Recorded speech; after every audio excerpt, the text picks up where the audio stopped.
back to Diya Presi channel.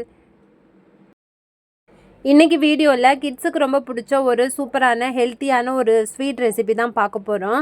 என்னுடைய பசங்க ரொம்ப நாளா கேட்டுட்டு இருந்த ஒரு ஸ்வீட் ரெசிபி தான். ஸோ வேறு ஒன்றும் இல்லை, ப்ரௌனி கேக்கு தான். ப்ரௌனி செஞ்சு ரொம்ப நாளாக ஆகுது. நான் பேக்கிங் வீடியோ போட்டு ரொம்ப நாளாக ஆகுது.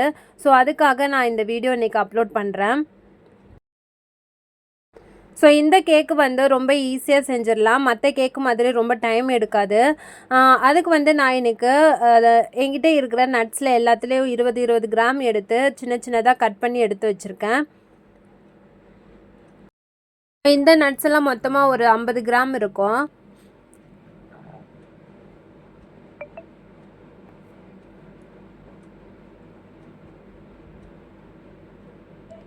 ஸோ உங்ககிட்ட என்னென்ன நட்ஸ் இருக்கோ அது எல்லாமே நீங்கள் ஆட் பண்ணிக்கலாம். இது மட்டும்தான் சேர்க்கணுன்னு எல்லாம் இல்லை, வால்நட் கூட நீங்கள் சேர்த்துக்கலாம். அதுக்கப்புறம் டார்க் சாக்லேட் வந்து ஒரு 55 கிராம் எடுத்திருக்கேன். ஸோ இதையும் பொடி பொடியாக கட் பண்ணி நம்ம ஒரு பவுலில் சேர்த்துக்கலாம். அதுக்கப்புறம் அன்சால்டட் பட்டர் வந்து நான் ஒரு 50 கிராம் எடுத்திருக்கேன்.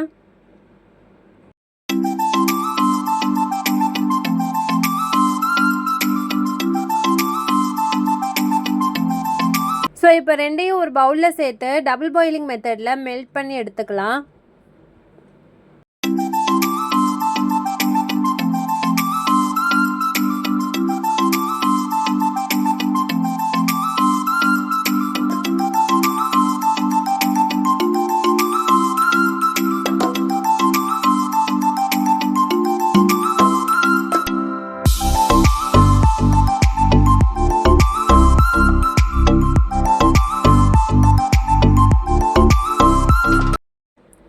இதை ஒரு 5 மினிட்ஸ்க்கு மெல்ட் பண்ணி எடுத்துகிட்டு வந்துடலாம்.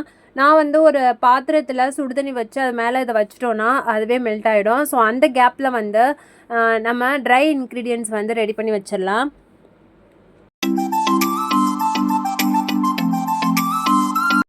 ஸோ இந்த ப்ரௌனி செய்கிறதுக்கு இன்றைக்கி கோதுமை மாவு வந்து 2 கப்பு நான் எடுத்திருக்கேன். கொக்கோ பவுடர் வந்து ஒரு 50 கிராம் எடுத்திருக்கேன். கொக்கோ பவுடர் வந்து ரொம்ப சேர்த்தா ரொம்ப கசப்பாயிடும். ஏன்னா ஆல்ரெடி நம்ம வந்து டார்க் சாக்லேட் சேர்க்குறோம், அதுவே கொஞ்சம் கசப்பு தன்மை இருக்கும், ஸ்வீட் கம்மியாக தான் இருக்கும். ஸோ அதனால் நான் இன்றைக்கி 50 கிராம் மட்டும் எடுத்திருக்கேன். உங்களுக்கு அதிகமாக கலராக ஒரு பிளாக் கலரில் வேணும் அப்படின்னா நீங்கள் அதிகமாக சேர்த்துக்கலாம். அதுக்கேற்ற மாதிரி நீங்கள் ஸ்வீட்டும் ஆட் பண்ணிக்கோங்க. நான் வந்து இன்றைக்கி ஸ்வீட் கம்மியாக தான் செய்ய போகிறேன். நான் ரொம்பலாம் ஸ்வீட் சேர்த்து நான் பசங்களுக்கு கொடுக்க போகிறது கிடையாது. ஸோ அதனால் நான் எப்போதுமே ஸ்வீட் கம்மியாக தான் நான் ப்ரௌனி செய்வேன். இன்றைக்கி நான் சேர்க்குற இன்க்ரீடியன்ட்ஸ் அளவுகள் வந்து நான் டிஸ்கிரிப்ஷனில் கொடுக்குறேன், செக் பண்ணிக்கோங்க.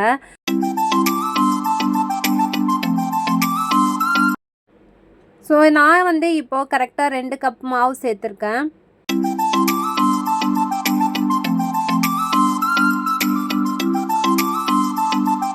கொக்கோ பவுடர் வந்து நான் ஒரு ஸ்பூன், இது வந்து எனக்கு 50 கிராம் இருக்கும். நான் வந்து ஸ்பூன்லேயே ஆட் பண்ணியிருக்கேன். நீங்கள் வந்து பிகினர்ஸாக இருந்தீங்கன்னா நீங்கள் வந்து அதுக்கு அளவுகள் கப் இருக்கும், ஸோ அதை வந்து நீங்கள் யூஸ் பண்ணிக்கலாம்.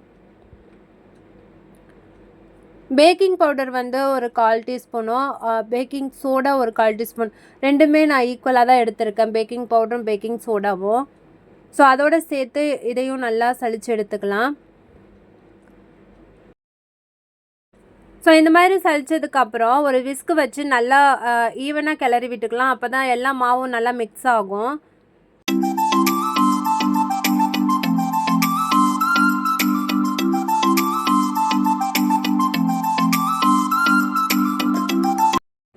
ஸோ அவ்வளோதான், நல்லா மிக்ஸ் ஆகிடுச்சு. இதை வந்து நம்ம ஓரமாக வச்சுக்கலாம்.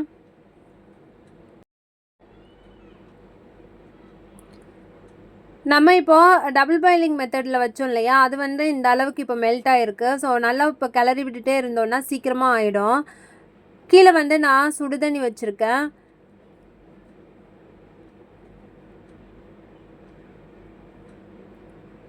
ஒரு 5 to 6 மினிட்ஸ்லேயே நல்லா இதுவாகிடும். ஸோ இந்த மாதிரி நல்லா ஸ்பூன் வச்சு நல்லா கிளறிக்கிட்டே இருந்தீங்கன்னா இது மாதிரி சாக்லேட் வந்து நல்லா மெல்ட் ஆகி இந்த மாதிரி கிடச்சிரும். ஸோ தண்ணி வந்து ரொம்ப கொதிக்கணும்னு அவசியம் இல்லை. மீடியமாக சூடாக இருக்கும்போது நீங்கள் வச்சா கூட இந்த மாதிரி மெல்ட் ஆகிடும்.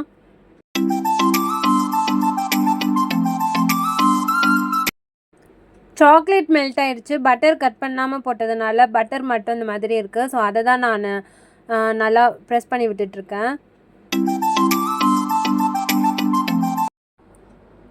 ஸோ ஆல்மோஸ்ட் நல்லா ரெடி ஆகிடுச்சு.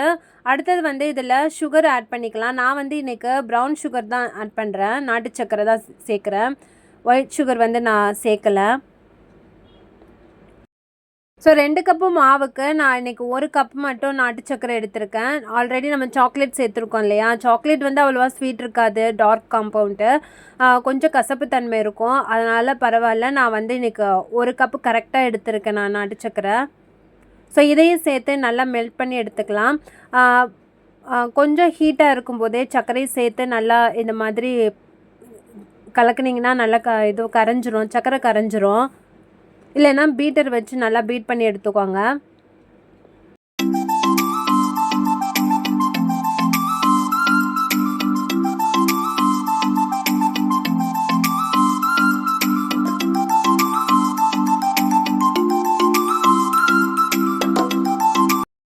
நல்லா கரைஞ்சிருச்சு.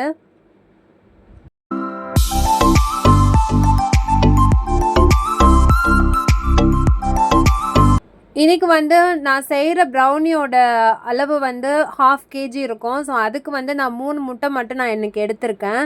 ஸோ அதையும் சேர்த்து நல்லா பீட் பண்ணி எடுத்துக்கலாம்.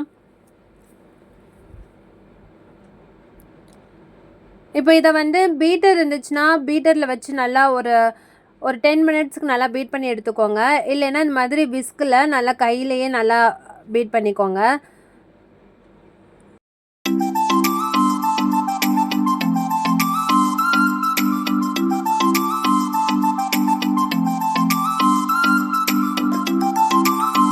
ஒரு 5 மினிட்ஸுக்கு நல்லா இந்த மாதிரி கேப் விடாமல் நல்லா பீட் பண்ணி எடுத்துக்கோங்க. ஸோ அப்போ தான் அந்த கேக் வந்து நல்லா சாஃப்டாக வரும். ஸோ எக்கு சேர்த்ததுக்கப்புறம் இதில் வந்து ஒரு ஸ்பூன் அளவுக்கு நல்ல வெண்ணிலா எசன்ஸ் வந்து சேர்த்துக்கலாம். அப்போ தான் அந்த எக்கோட ஸ்மெல்லு வந்து வராமல் இது பண்ணும். சாக்லேட் எசன்ஸ் இருந்தால் கூட நீங்கள் சாக்லேட் எசன்ஸ் சேர்த்துக்கலாம்.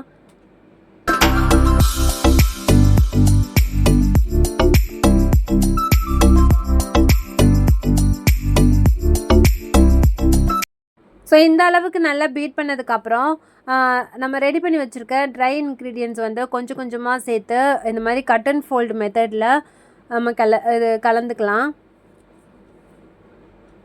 ரொம்ப ஃபாஸ்ட்டாக வந்து மாவு சேர்த்து இது பண்ணக்கூடாது. நான் செய்கிறேன் பாருங்கள். அதே மாதிரி கட் அண்ட் ஃபோல்டு மெத்தடில் பொறுமையாக பண்ணணும். இல்லைன்னா கேக் வந்து ரொம்ப ஹார்டாகிடும். ஸோ இடையில மாவு சேர்த்து மிக்ஸ் பண்ணும்போது கொஞ்சம் கொஞ்சமாக பால் வந்து ஆட் பண்ணி மிக்ஸ் பண்ணிக்கோங்க. அப்போ தான் இந்த மாதிரி ஒரு லிக்விட் கன்சிஸ்டன்சியில் கிடைக்கும் நமக்கு. ஸோ இது ரெடி பண்ணும்போது நம்ம அவனை வந்து ப்ரீ ஹீட் பண்ணி வச்சுக்கலாம். நான் வந்து இன்றைக்கி 10 நிமிஷத்துக்கு 180 டிகிரி செல்சியஸ்க்கு வந்து நான் ப்ரீ ஹீட் பண்ணி ப்ரீ ஹீட் ஆகிட்டுருக்கு. ஸோ அடுத்தது வந்து நம்ம கேக் மோல்டு வந்து ரெடி பண்ணி வச்சிடலாம். இந்த மோல்டோட அளவு வந்து 8க்கு 8 இன்ச்சு இருக்கும். ஸோ இந்த மோல்டில் இப்போது பட்ரு நல்லா தடவிக்கலாம். தடவிட்டு நம்ம அது மேலே பட்டர் ஷீட் போட்டு இந்த மாதிரி பட்டர் ஷீட் மேலேயும் பட்டர் தடவிக்கலாம். அப்போ தான் நம்ம கேக் எடுக்கும்போது அது மோல்டில் ஒட்டாமல் வரும். இப்போ வந்து இந்த கேக் பேட்டரை வந்து அதில் இந்த மாதிரி ஊற்றிக்கோங்க.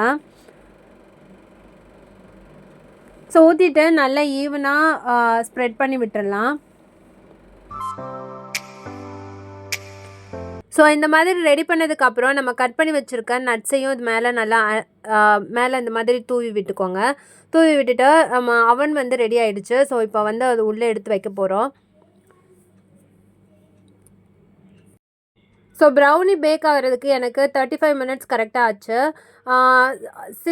சில அவனோட டைம் வந்து சேஞ்ச் ஆகும். ஸோ அதுக்கேற்ற மாதிரி நீங்கள் செட் பண்ணிக்கோங்க. ப்ரௌனி செய்கிறதுக்கு அவன் இருக்கணும்னு அவசியம் இல்லை. நம்ம ஸ்டவ்லேயே நம்ம ஈஸியாக செய்யலாம். அது ஒரு வீடியோ நான் ஒரு நாள் போடுறேன். ஸோ இப்போ வந்து இன்னும் கொஞ்சம் ஸ்வீட்னஸ்க்காக நான் அது மேலே வந்து கொஞ்சம் சாக்லேட் இருந்தது என்கிட்ட. ஸோ அதை தான் நான் மேலே வந்து இந்த மாதிரி அப்ளை பண்ணிகிட்ருக்கேன். ஸோ சாக்லேட் சேர்க்கணுன்னு அவசியம் இல்லை. என்கிட்ட இருந்ததுனால நான் ஆட் பண்ணுறேன். ஏன்னா நம்ம நட்ஸு சேர்த்துருக்கறனால அதுவே நல்ல டேஸ்ட்டாக இருக்கும். இன்னும் நம்ம பட்டர் சேர்த்ததுனால அதுவும் டேஸ்ட்டு நல்லாயிருக்கும்.